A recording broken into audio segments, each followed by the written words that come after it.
If you watch the first few episodes in this series, you may remember that one of the unorthodox features of this project was a ventilation system that draws cool air in through a ventilated crawl space, sends it up through a wall cavity, over the insulation in the roof, and out a vented ridge. The idea was to avoid moisture buildup and moderate temperature changes in the building. Well, it turns out you can test this kind of ventilation with smoke pellets. And fingers crossed, we'll see if it works.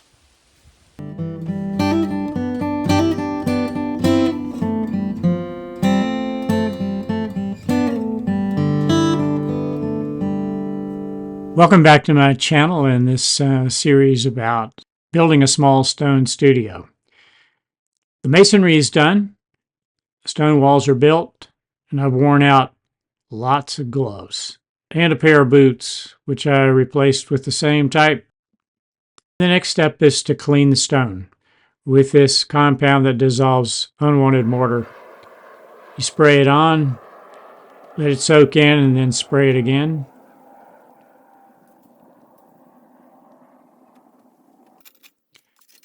You can rake off some of the stray mortar smudges and spills.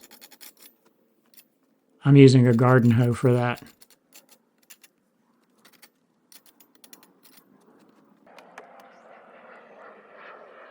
Spray on a second coat.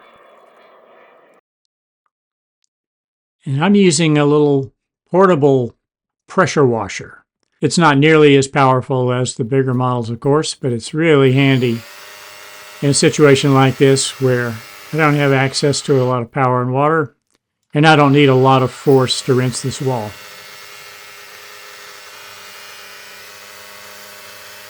This is what the west side stonework looked like after washing.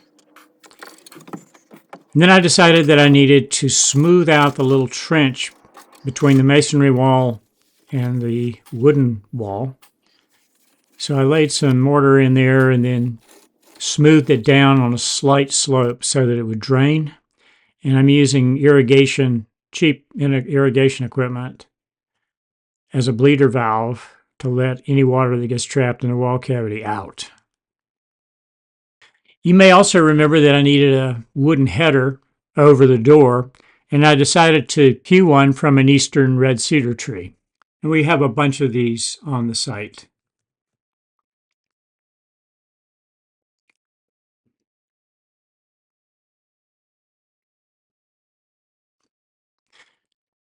The tree was nice and straight, and it had a lot of good heartwood. So I marked off a 6 by 6 inch square, skinned some bark off, and snapped a chalk line to give me a straight line down the trunk.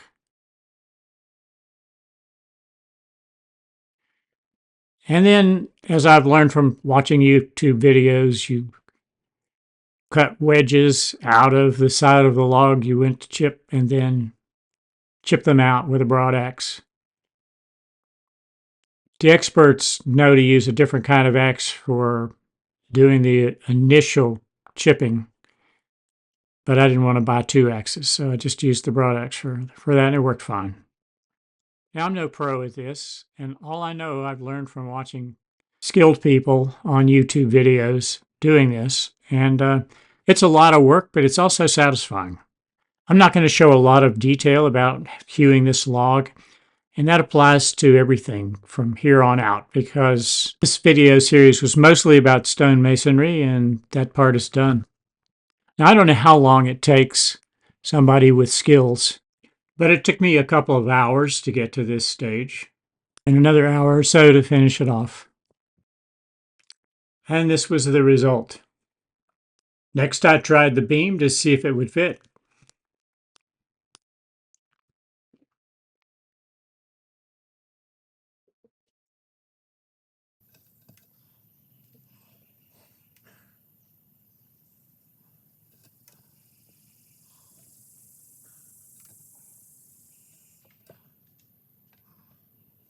It took some trial and error. I knew the length was approximately right. It was a little tight, so I gave it a little breathing room by running a saw kerf off the one end. because I didn't want the beam to swell and maybe dislodge some stones.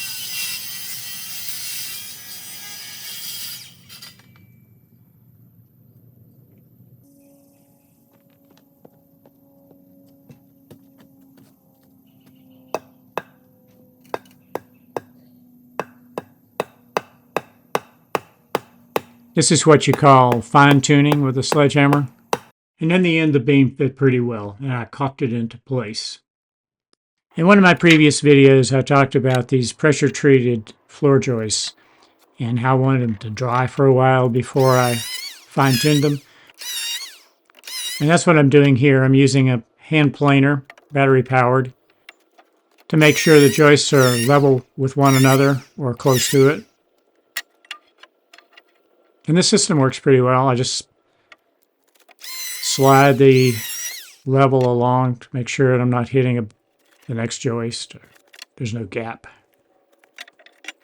You may also remember that the little wooden blocks you see nailed to the surface of the joist will support 2 inches of rigid foam insulation, which I don't show in this video, but it was easy to install. Sealant to close the gap between the wood and the insulation. Then with some help from 2 neighbors, I installed the subfloor and began work on the framing. This is the drawing I did for the southeast corner of the frame. Larry and Jay were a big help with the framing. Larry's a fine woodworker, and Jay's a military guy who knows how to get things done. I'm using the zip sheathing system, which has become ubiquitous in the building trade. I kind of like it. If you tape it correctly, you don't have to use house wrap. At least that's what the pros say. The green coating has a pebble grain that helps shed water, and the coating is also resistant to moisture and air penetration.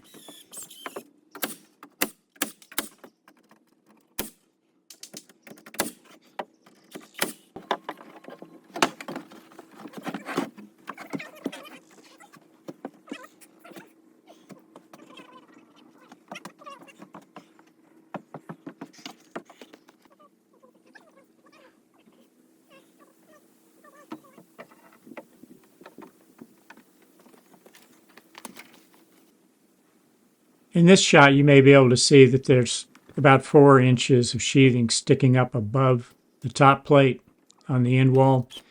That's because I want to tie it into the gable framing for racking resistance. I needed several sheets of zip sheathing and roof sheathing and flooring and so forth, and all of it was hard to get up the hill. So I cobbled together a little frame to balance on my gorilla cart, and it worked. I could actually get sheets of OSB and zip sheathing up the hill. Larry and I are tilting up the west wall.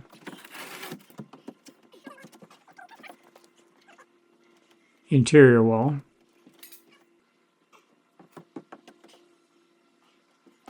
Making sure there's a gap, separation, and there is.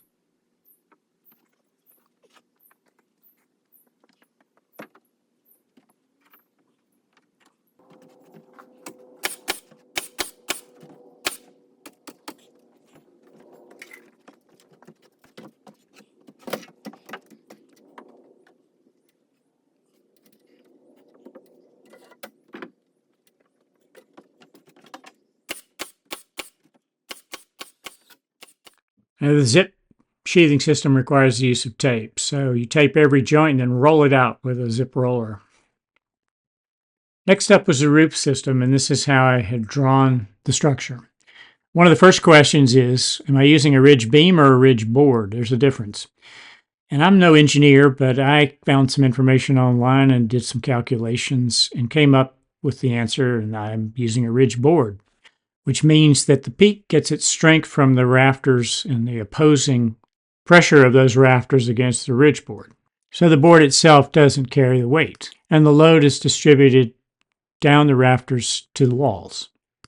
The problem, of course, is that those rafters can push the walls apart if you're not strong enough underneath them.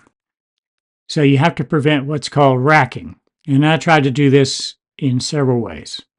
One is a collar tie, which is really a little too high and short to prevent racking on its own, but it'll help some. Another is a sort of knee wall on the interior stud wall, and I attach this knee wall with long structural screws. So that gives me 2 points of attachment about 16 inches apart, and I think that'll help prevent some racking too.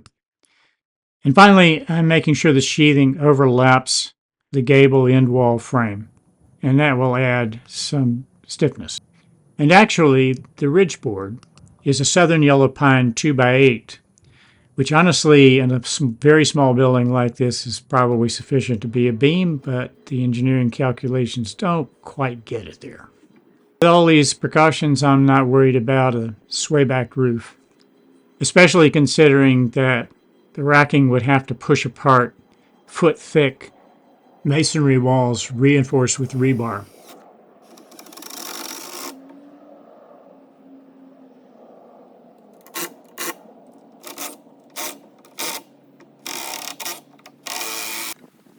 Fitting the first rafter is always an adventure. You can do the calculations, but they never turn out to be exactly right. So there's a certain amount of trial and error to get the cuts correct. I won't show all those steps, but I wound up with a rafter that I could use as a template for cutting the others.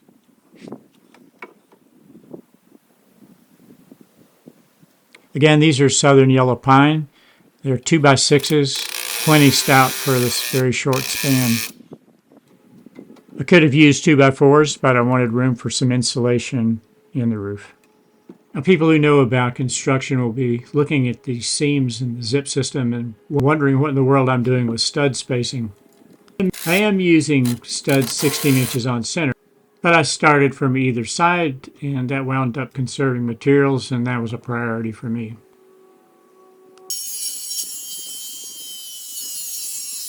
Now it's time to set rafters.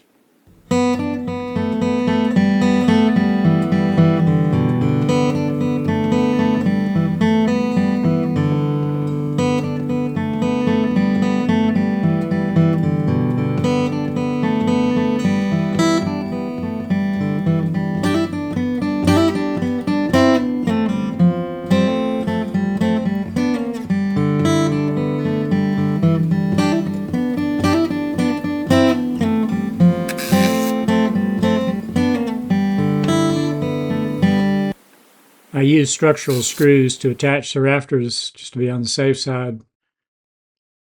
I'm setting rafters worried about the weather forecast, which is calling for rain, and I don't want an open building. So I threw up some OSB as fast as I could and just got enough up to support the tarp and keep most of the rain out of the building. Meanwhile, I'm measuring and cutting fascia boards out of hardy trim, which is heavy. And I used a triangular brace up there to hold one in while I fasten the other. And then I did a little fine tuning on the rafters after I had the fascia up. And then I could begin sheathing, which I was doing on my own. Friends and neighbors were away, and so I'm trying to balance big sheets of OSB and get them into place and nail them down on my own, which is not wise.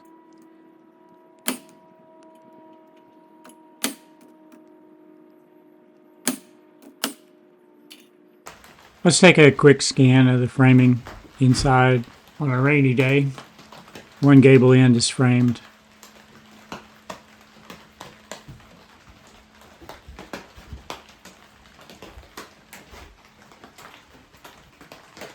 The knee wall has not been installed yet between that top plate and the rafters.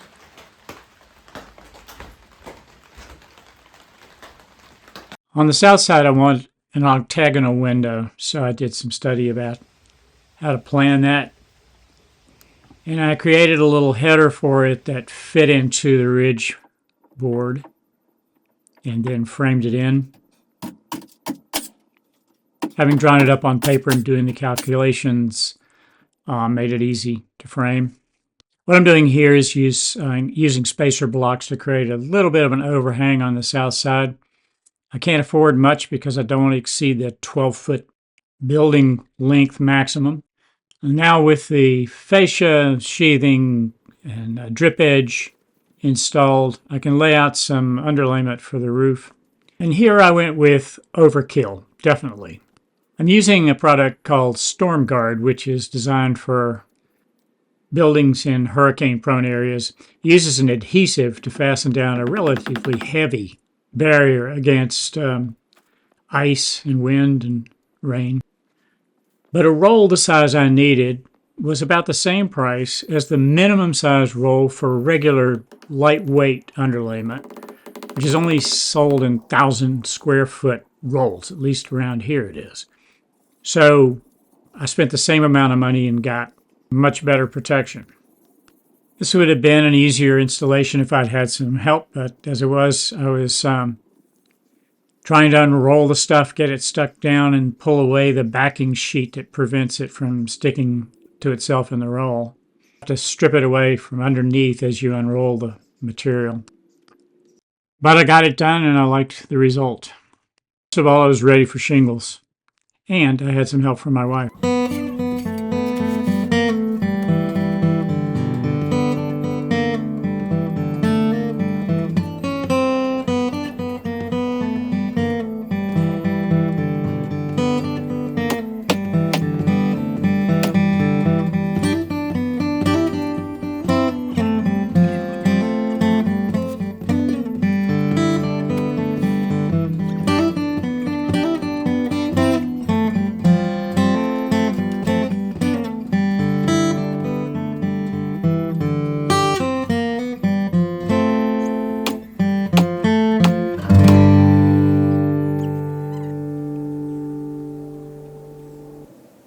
I was real tired of crawling around on the roof, and so it was very nice to have Mary Jane's help. We sawed the underlayment and sheathing for the opening needed for the ridge vent, and then blew away the dust, and Mary Jane began to nail it down. We did the roof vent nailing by hand. It uses special nails, and they have to go into a flange, so it's not a good job for our nail gun. With the roof done, it was time to secure the two doors, the crawl space door and the front door. Keep the critters out as the weather started cooling off. So this is my ventilated crawl space door, and it's meant to attach flush to a masonry crawl space. But I had inset pressure-treated 4x4 posts in a frame, and I set the crawl space door flush with those, so I had a little bit of inset look between the stone walls. That was an easy installation. The front door was a steel fire door that had separated our house from the uninsulated attic upstairs over the garage. And when we finished that bonus room over the garage, I just put that door in the basement and got it out for this project, thinking I could use it. It was about the right size, 32 inches. I didn't need a bigger door than that for this little studio. So what I decided to do is to cut a hole in it and install a piece of stained glass that I bought nearby. I'm using a product called Lexel, which is a terrific sealant and adhesive. I'd already trimmed down the frame of the stained glass to fit in this opening. And sawing through that door with an angle grinder was easy.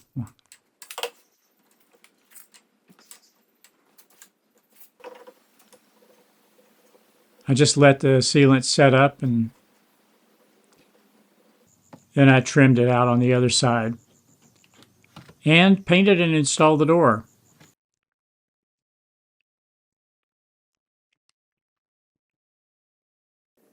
Mary Jane wanted red, and who am I to argue with my roofer? That's what the stained glass looked like from the inside. So next I install some corner boards and notch 2 of them for the little drains I installed earlier. For the soffits, I, for some reason, decided to use hardy soffits, which are thin and very fragile, and they'll break. So I had to tape a 2x4 under one to get it into position. Another job that could have used another set of hands. When it was time for windows, I had the question of how to get them up the hill. So I found some old foam padding and wrapped them up and strapped them to the cart. And they made it up the hill just fine. Larry and I got them installed in the morning. And the installation was relatively easy. Here I'm installing the little window that goes on the north side. And you see that I have zip taped the opening. On all the windows, I use the stretchable lining that Zip sells for window installations. I liked it. It worked well. It seals itself around the corners easily.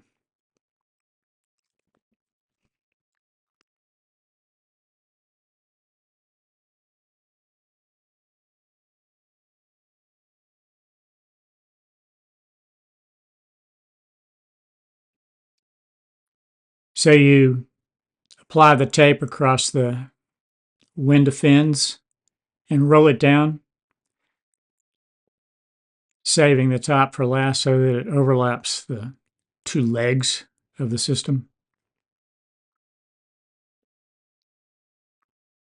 All of this seems logical to me, and it wasn't difficult at all. By the way, I'm wearing a trusty red cap that dates back to the days when Dale Earnhardt Jr. drove for Budweiser. The number 8 cap comes in handy during deer season and when I think there might be hunters out and about. I wear a red cap, and this is the only one I've got. And that's the only reason I wear one.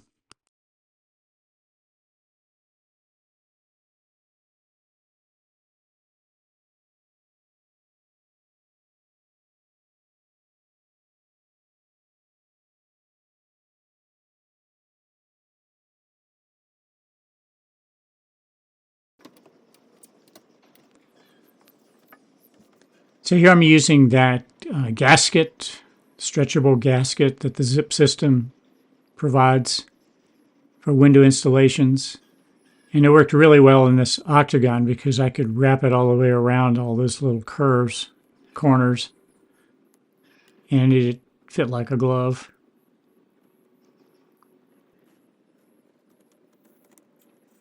I'm not sure how I would seal this kind of window in a traditional system, but I'm sure there's some way.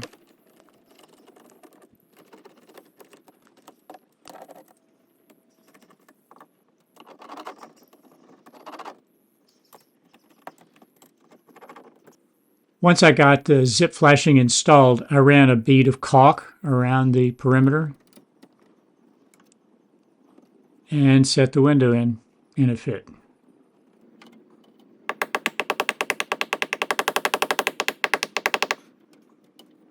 And here's Felix doing a windows inspection while I trim out the north window.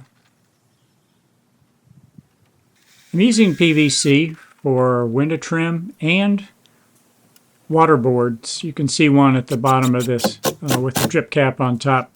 It's an old-fashioned feature, but I like it. It's a PVC board. It's very close to the ground. It will not rot, and it'll take a beating there.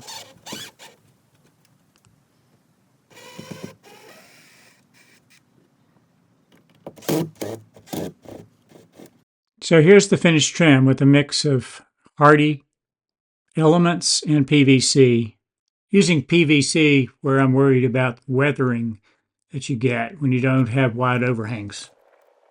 I caulked everything with a product called Big Stretch, and then I filled the nail holes with Bondo, which seemed to work best on the PVC for some reason.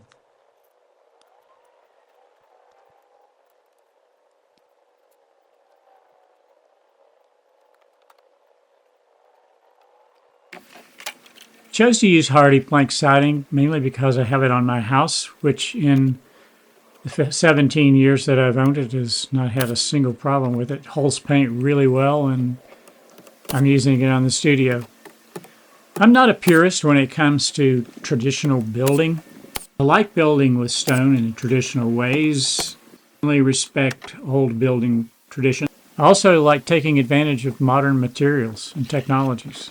I hate to go back to using a hammer for nailing on siding or shingles, for example. And this building wouldn't be any fun to use if it was a constant maintenance problem, so I'm going with the low maintenance approach. After I get this second board set, you'll see me use another new technology, the Gecko brackets that hold siding in place so that one person can install it. It was very helpful for me. You just slide them up under the preceding board.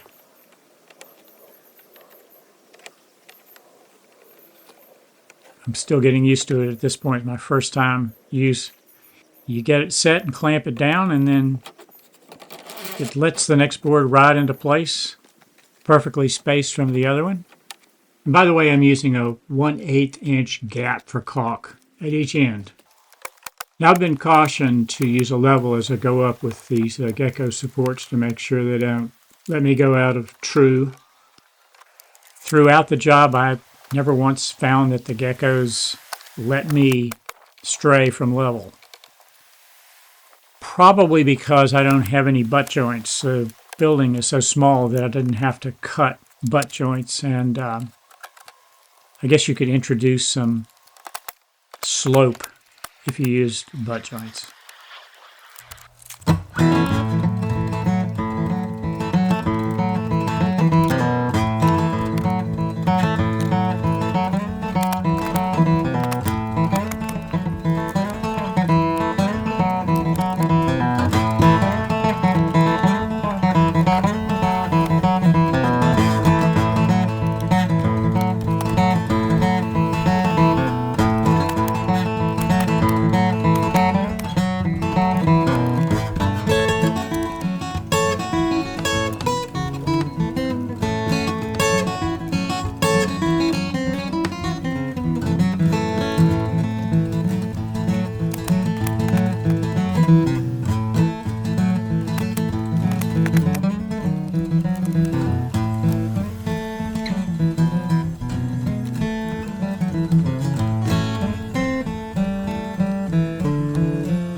To make these rip cuts, I'm using an angle grinder with a diamond tip blade, and I think that works better than anything else I've found. For cross cuts, I just used a regular skill saw with a diamond tip blade made for cutting this fiber cement material. I probably should have had on a better mask than this. Couldn't lay hands on it that morning. I actually don't mind painting. I kind of like it. It's soothing. Another advantage of the PVC trim is that if you slop a little paint onto it, it's easy to wipe the paint off.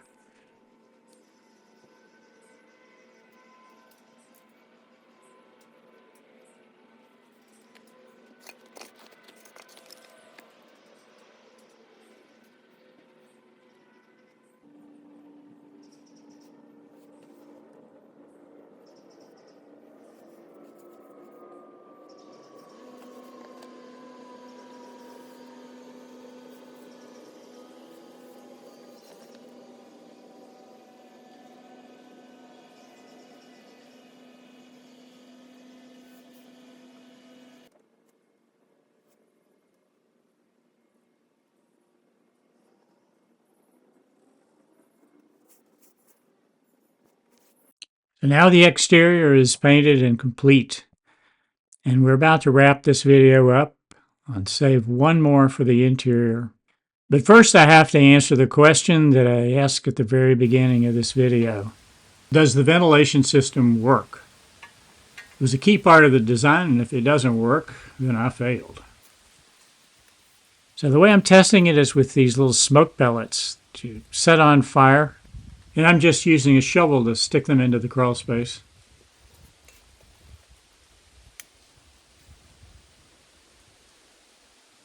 And then I'll walk around and see if I see smoke coming out of the peak of the roof. And sure enough, there it is. And there's no smoke inside the building, so the system works. So I think I'll declare victory and close this chapter down, and see you next time for the last episode in the series. Meanwhile, please like, share, or subscribe. And if you have any comments or corrections, I'd love to hear from you.